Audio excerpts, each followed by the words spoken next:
Saudara-saudariku yang terkasih, salam damai sejahtera, berkah dalam Horas. Kita berkatekese Jumat Agung, ya, belajar sekitar peristiwa Jumat Agung.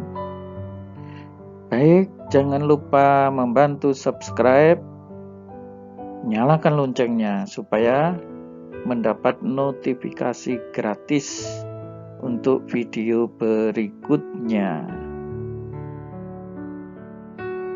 Dalam upacara Jumat Agung, gereja merayakan sengsara dan wafat Tuhan dan berdoa bagi keselamatan dunia. Upacara Jumat Agung terdiri dari 3 bagian. Nah ini, ya, gereja merayakan sengsara dan wafat Tuhan. Di hari inilah Tuhan Yesus mengalami penderitaan karena dosa-dosa kita. Ia sengsara karena dosa kita, memikul dosa kita, dan pada akhirnya wafat untuk menebus dosa kita.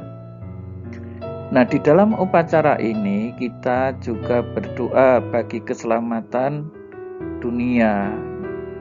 Ya, maka kalau kita lihat di dalam doa umat meriah saat Jumat Agung, ya kan, kita mendoakan bagi seluruh umat manusia, ya, sedunia, ya, untuk gereja yang kudus, untuk Bapak Suci, untuk Bapak Uskup, lalu mereka yang akan mendapatkan baptisan, lalu juga para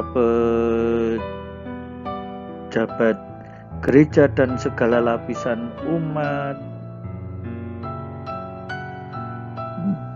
calon baptis kita doakan, ya, untuk persatuan umat Kristiani, juga untuk orang yang tidak percaya akan Kristus, dan juga semua pemimpin negara kita doakan, dan juga saudara-saudari, khususnya mereka yang menderita. Ya kan, jadi ini doanya menyeluruh, lengkap. Nah, sekarang upacara Jumat Agung terdiri dari 3 bagian, yakni apa? Ini bagian pertama, upacara sabda, memuncak pada pembacaan pasio dan doa umat meriah. Ini yang baru saja saya sebut tadi dengan beberapa wujud doa tadi, doa umat meriah. Melalui keheningan seluruh perayaan, tindakan imam yang menelungkup pada pembukaan upacara. Jadi ketika imam masuk, biasanya imam berlutut, atau mereka, yaitu imam-imam yang masih muda, biasanya menelungkup. Ya, kenapa ya? Kalau sudah tua, kalau menelungkup kadang tidak bisa bangun, kan nanti malah repot, ya kan?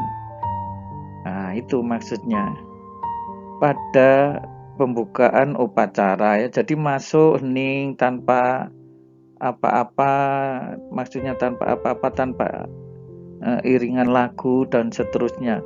Lalu doa-doa dan pembacaan pasio atau dinyanyikan. Gereja menunjukkan sikap berkabung karena mempelainya menderita dan wafat demi penebusan umat manusia. Mempelai gereja itu siapa? Kristus. Ya, Kristus kan menderita di hari Jumat Agung ini. Gereja juga berdoa kepada Allah Bapa bagi keselamatan dunia. Tidak hanya bagi gereja sendiri, tetapi keselamatan dunia yang dinyatakan melalui seruan doa meriah setelah liturgi sabda. Nah, ini bagian pertama. Lalu bagian berikut yaitu bagian kedua upacara penghormatan salib yang diawali dengan pembukaan selubung salib. Melalui tindakan mencium salib dinyatakan penghormatan kepada salib dan hakikat gereja sebagai mempelai Kristus yang berasal dari lambung Kristus.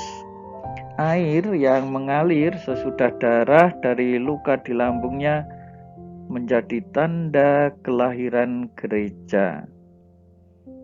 Ya, jadi saat penghormatan salib diawali dengan pembukaan selubung salib. Sebelumnya kan salib-salib ini diselubungi dengan kain berwarna ungu atau merah. Lalu melalui peraraan atau bisa juga di depan altar, salib dibuka sedikit demi sedikit sebanyak 3 kali sambil menyanyikan seruan Kristus yang tergantung di kayu salib. Lalu nanti ketika salib semuanya sudah terbuka, ya, di seruan ketiga lihatlah kayu salib, ya, tempat penyelamat dunia bergantung. Maka marilah kita sujud menyembahnya. Nah, melalui tindakan ini kita menghormati salib. Kenapa dinyatakan di sini gereja sebagai mempelai Kristus yang berasal dari lambung Kristus. Nah, Kristusnya tersalib. Ya, tetapi jangan khawatir ya, nanti Kristus ini akan bangkit. Lalu bagian ketiga apa? Upacara komuni. Jumat Agung menjadi hari wajib pantang dan puasa. Nah, ini saudara-saudari jangan lupa ya, ini hari wajib pantang dan puasa. Maka seringkali saya menemui di banyak paroki tempat saya bertugas, tetapi juga para romo yang lain sebenarnya sama mengeluh. Wah, kalau Jumat Agung ini, nah ini malah yang dikeluhkan panitia. Kenapa ya? Karena panitia lalu menyediakan makanan untuk para petugas. Berani nggak kita mereformasi? Ayo kita mereformasi. Jangan mengatakan kami sudah bertugas ya, tetapi bolehlah kalau saudara bertugas dan di rumah belum makan, ya boleh makan. Tetapi kalau di rumah sudah makan, ini kan hanya menyediakan sarana pelanggaran bagi para petugas, karena petugasnya di rumah sudah makan, di sini makan snack lagi, padahal puasa pada hari Jumat Agung untuk mereka yang wajib adalah makan sekali sehari, titik. Tidak usah pakai makannya itu kenyang atau tidak kenyang. Tidak ada aturannya yang begitu, makan sekali sehari. Kristus Sang Raja yang dielok-elokkan pada awal pekan ini sekarang menjadi manusia hina, bagaikan domba dibawa ke tempat pembantaian yang tidak kuasa untuk mengembik. Benar-benar sebagaimana dinubuatkan dalam kitab Nabi Yesaya, Kristus yang tersalib ini memang benar-benar tidak lagi dalam rupa manusia, sesuatu yang belum pernah terjadi dalam kehidupan sejarah umat manusia. Peristiwa yang semengerikan ini di kayu salib saat ia meregang nyawa, bahkan sampai titik terakhir kehidupannya, Yesus menunjukkan kesetiaannya kepada kehendak Bapa.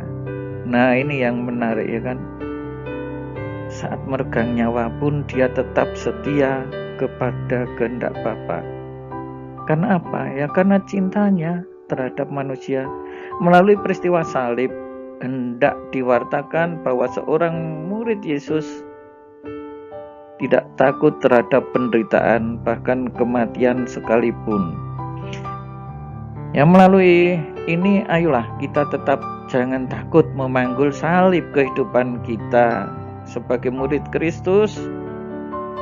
Tetap semangat ikut Kristus. Disebutkan di sini sangat ekstrim, bahkan kalau harus menghadapi kematian.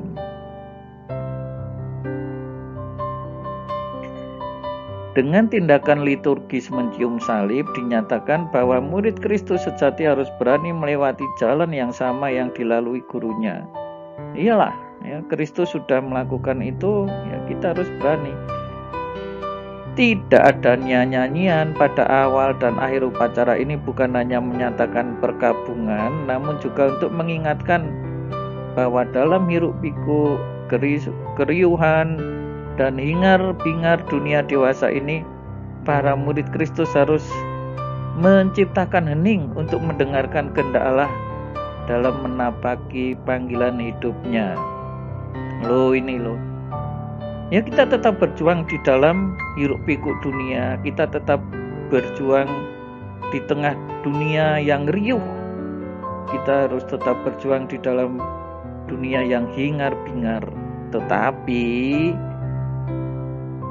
ada saatnya mendengarkan kehendak Allah dalam keheningan untuk menapai hidup panggilannya.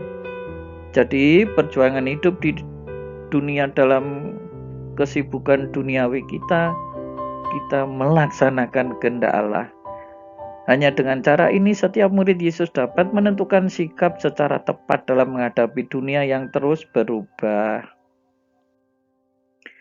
Mengingat gereja hari ini sedang berduka, kita menjauhkan dari hal-hal yang meriah, misalnya ya nanti kalau perayaan Jumat Agung kita akan melihat altarnya kok tanpa hiasan apapun. Ya iyalah, sedang berduka, sederhana, ya situasi dibawa dalam keheningan, dalam devosi pada orang kudus yang tak dinyalakan lilin. Ya jadi di depan patung atau gambar orang kudus tidak perlu dinyalakan lilin. Gereja juga tidak merayakan sakramen kecuali sakramen rekonsiliasi atau tobat dan pengurapan orang sakit. Ya, jadi tidak boleh mengadakan upacara pembaptisan di hari Jumat Agung pagi, karena nanti kalau Paskah kelamaan, udahlah, mumpung Jumat Agung pagi ada waktu. Tidak benar kalau seperti ini.